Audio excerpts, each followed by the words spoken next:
اف بو زیدتری هفته که گو ایریشن عزمانیین ترکیه لسر هریما باکور و روجهلاتی سوریه بردوامن. دوان ایریشان دا گلک جاران بنسازیا هریمه هات آرمانش کرن. گو ده دستپیکا ایریشه دا لکوبانه نخاشخانه زاروکان لکاش مشتنور هروها نقطه که تندرستی لگند قرموغ هاتن آرمانش کرن. هفسروک دسته تندرستی یا هریما فرات احمد محمود جدنگ امریکا را دیار کرد. گو پروژه چیکرنا نخاشخانه بر جارک جبر ایریشن ترکیه سکنی بو و جارا دیانجی به تمامی هات رو خواندن و جبر و ایریشه گلک آستنگی تندرستی رودان.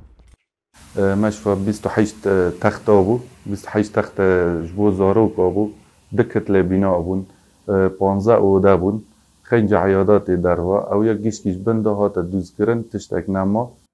احمد محمد ولاتی کیش باجار کوبانیه گو مالاوی نیزی نخاشخانه جدنگ امریکا را آخفی او گود گوک اوزانن اف نخاشخانه جبو زاروکان دهات آماده کرن لید جاران بالافرن شرین ترکی ایریش لور پیک آنی و نخاشخانه به عرده را بو یک و بردوام کر گو اف بو 8 سالن ترکی بی نافبر گفان لهریم دخوا و ایریش دکه احمد محمد بانگ لآلین پیوندی دار کر گو چاراکه جوه روشه را ببینن.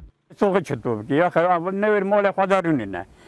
ام نویر کاری خواب کنه. ام نویر هر ندارگی. ام خدا دارم والله دوره هر شب سرمی. تو هر شب تینم. تایب ما ملت علاقه با جرحه قیبای. هجای گوتنه گود 20 و مهدا ترکیه دست به ایریشن عزمانی لسرانسری هریما باکور و روجهلاتی سوریه کرد. و ده انجام دا گلک دزگین بنسازی هریمه هاتن آرمانج کرن وکوه نخاشخانه لکوبانه و کارگاه غازه لهریما جزیره هر وها ده انجام ایریشان دا هجمارک سیویل جی بون قربانی اف حد و آواهین گو لپاش ما خویا دکن نخاشخانه زاروکان بون لکوبانه ده 20 ماه 11 دا و ده انجام ایریشک عزمانی جعالی بالافرن شریین ترکیه و هر دو آواهی هاتن روخاندن و جکار درکتن. محمود بالی دنگ امریکا کوبانه